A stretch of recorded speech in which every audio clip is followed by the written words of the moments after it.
Whole sports all plays. Yeah. Whole sports all plays. Whole sports all plays.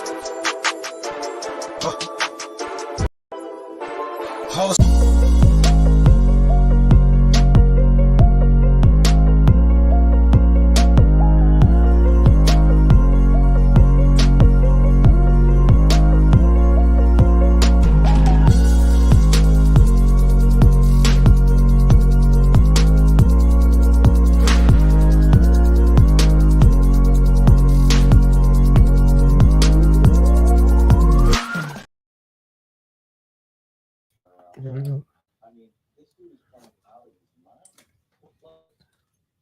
All right, everybody. Welcome to Easy Money, a sports betting show. I'm Chris Gonzalez. He's Tony Gonzalez. We're having some technical difficulties. For some reason, the intro froze up and none of it would play. Well, it wasn't playing on ours, but it was still playing on mine, it looked like. It was probably a little bit of a delay, though. Yeah. So, all right.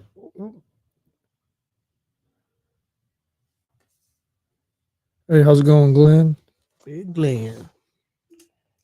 I did not do. I went 3-3 last night in my picks. I did too. 1-1 in the NBA because I had the Pacers on the spread. Even though they lost, they covered the spread, but they should have won that game.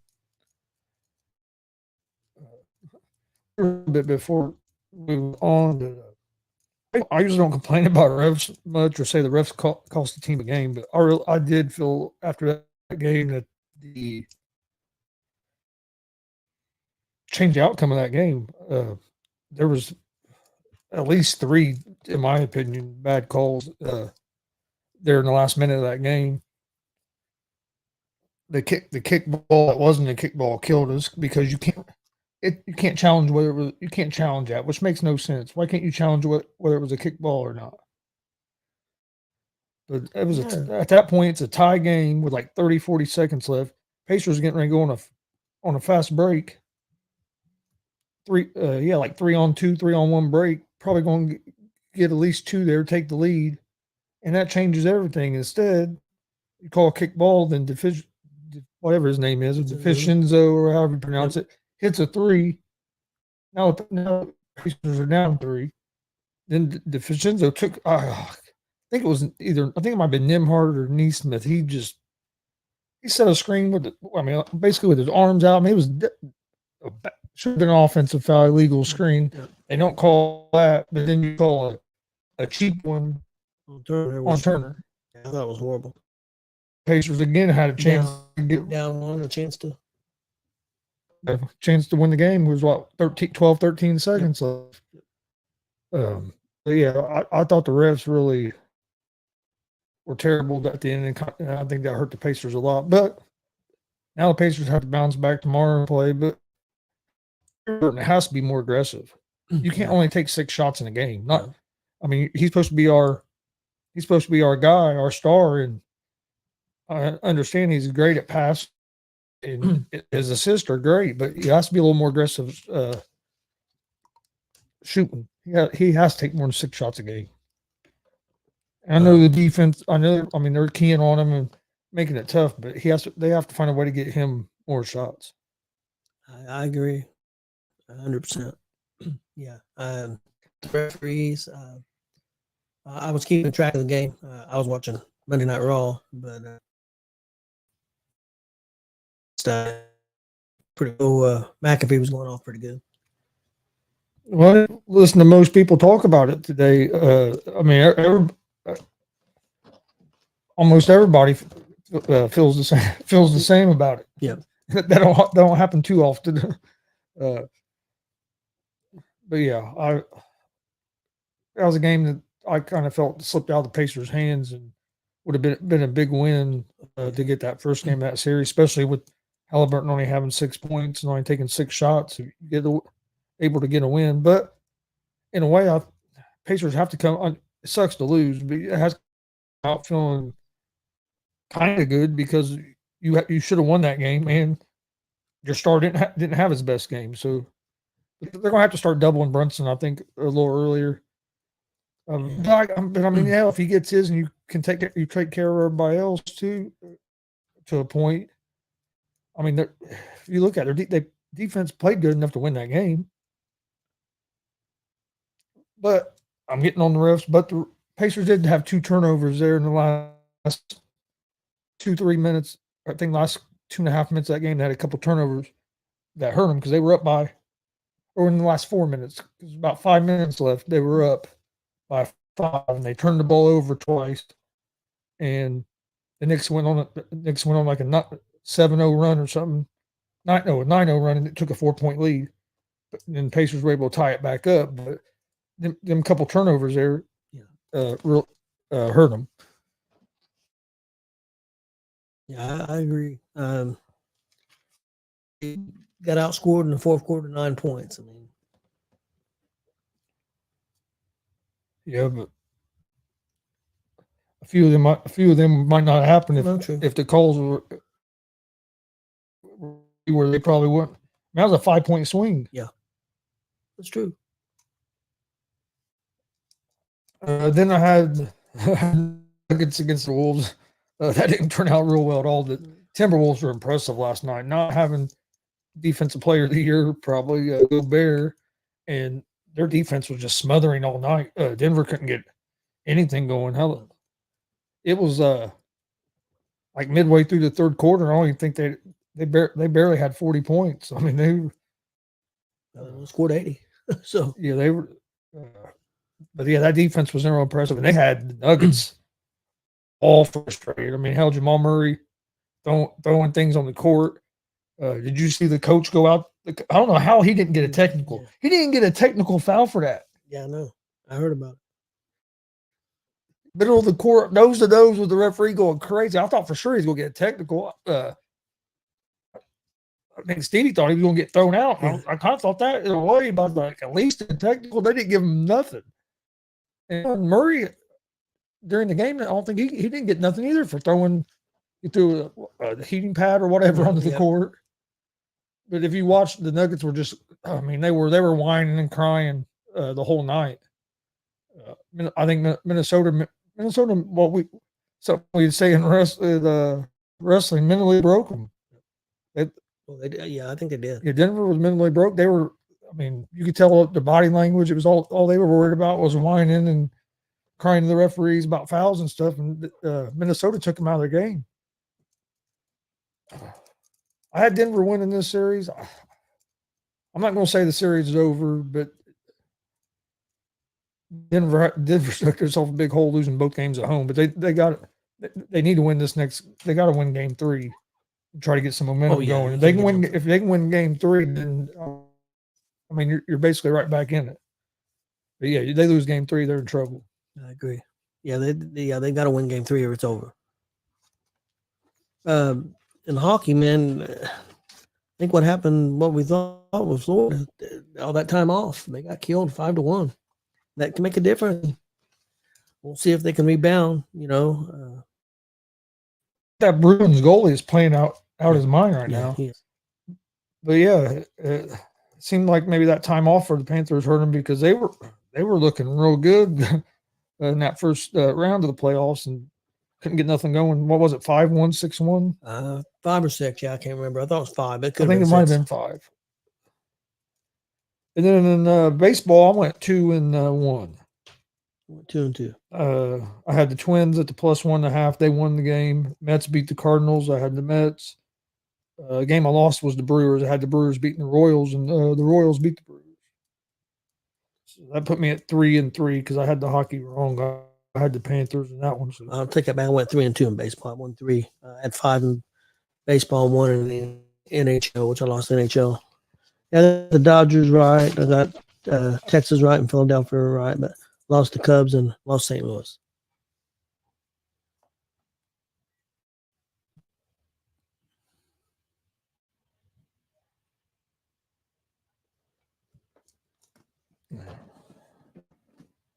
See, Big Glenn says he's going to meet Richard Petty here. Yeah. Just a few hours. That's cool.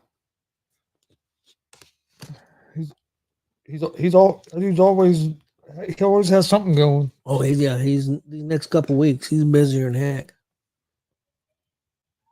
Bet you he was enjoying that NASCAR race the other night. Though. Yep. That was a good race. It was. All right. Well, tonight,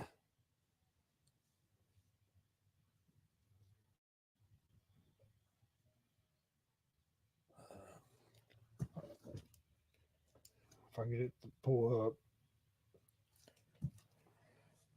got first game one of Cavs and Celtics. An NBA night playoffs continue. The Celtics, as of earlier, were 12.5-point favorites. Once it comes up, I'll make sure it still has, or that it hasn't changed. I think the Celtics win this game, but I'm going to take the Cavs in the points. I just think 12.5 points is a lot of points in a playoff game.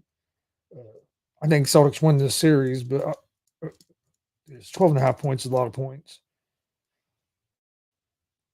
And then you have the Mavs and Thunder game one as well. Let's see, it's still 12.5. Yes, Boston is a 12.5-point favorite. They're minus 700 on the money line. Cavs are plus 500 on the money line. Over under is 211.5. I'm going to take the Cavs at the plus 12.5. And then OKC and the Thunder and the Mavericks. Thunder are 3.5-point favorites at home. Minus 166 on the money line. The Mavericks are plus 140 on the money line. Over unders at 218. I'm gonna go with the Mavericks at the plus 3.5 here. Yeah, I think the Mavericks. I think the Mavericks are gonna win this game. We're win the game tonight. So, how are you liking the Mavericks' chances of winning the series? I think the Mavs are gonna win this series. Yeah. I think they'll lose the next series, whether it's Minnesota or Denver. But I do think the Mavs are going to beat by OKC. I think the experience with Luka and Kyrie is going to be big going against the young team of the Thunder. And the Mavs have been playing better on the defensive end as well here lately. So yeah, Kyrie's playing good right now. So yeah, I like them. I like the Mavs in this series.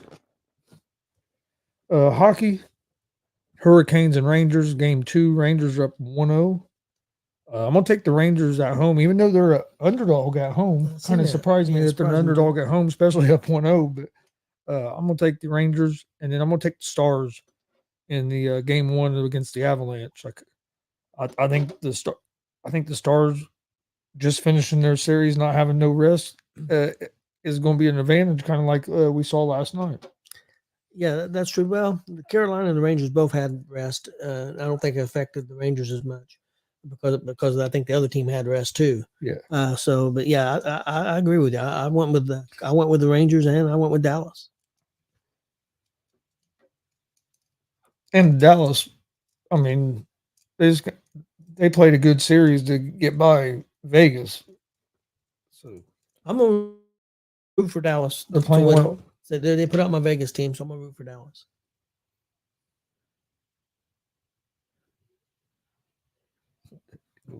Get some stuff signed, get a picture. Yeah. Sounds like a good day, Glenn. Yep. I agree. Baseball. I ended up going with 4 games in baseball today. First one, Texas Rangers at the Oakland Athletics. I'm going to take the Rangers on the money line. I want my phone. The Rangers are minus 124 on the money line. Over under is 8 runs. But I like the Rangers on the money line. Then you have the Angels and Los Angeles Angels at the Pittsburgh Pirates. I'm going to take the Pirates on the money line in that game. Pirates have a little bit of a pitching advantage with the starters. So I like the Pirates there. Arizona Diamondbacks at the Cincinnati Reds. Reds coming off a tough series against the Orioles. Yeah. Got swept. They need to get some momentum going. The Diamondbacks are the favorite at minus 130. Reds are plus 110. I'm going to take the Reds at the plus 1.5 on the run line. Reds have Montas on the mound. The Diamondbacks have Gallen on the mound, so it should be a pretty good battle between the pitchers. Both of them are pretty good. But I like the Reds at the plus 1.5. And in my last game, I'm going to take the Philadelphia Phillies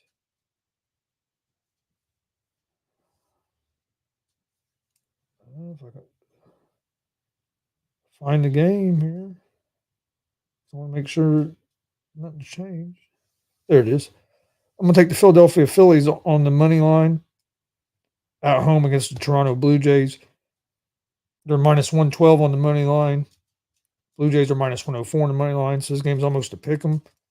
I like the pitching matchup for the Phillies with Sanchez on the mound, so I'm going to go with the Phillies on the money line there. Yeah, my MLB MLB picks for tonight. I think Cincinnati's just going to beat Arizona. So I want Cincinnati money line at home against Arizona. I want on the road Baltimore money line against. Baltimore playing? I had them down Arizona. I must roll Arizona down twice. Can you see who Baltimore playing? Because I wrote down Arizona twice on my picks for some reason.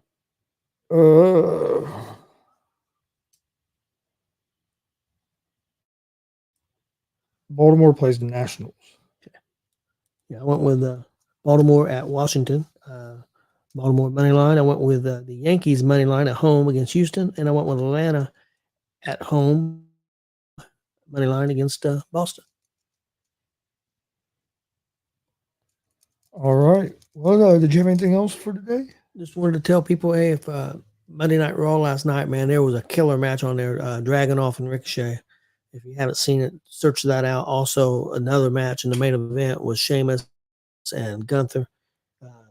It was crazy too. So two really, really great matches on Raw last night. Raw was a real good show last night. So check that out. And I seen Meltzer crying the blues. Wednesday night, AEW is in, I believe, Edmonton. And the hockey team plays not at home, but away. But they're right next to the building where they normally play. And there's going to be a watch party there. And there's going to be 20,000 people there. He's already crying the blues. And he thinks people that's got tickets for the wrestling show are not going to even show up. They're going to go to the free hockey party. And he's crying the blues. They had sold about 4,000 tickets out of the 4,600 that they set up.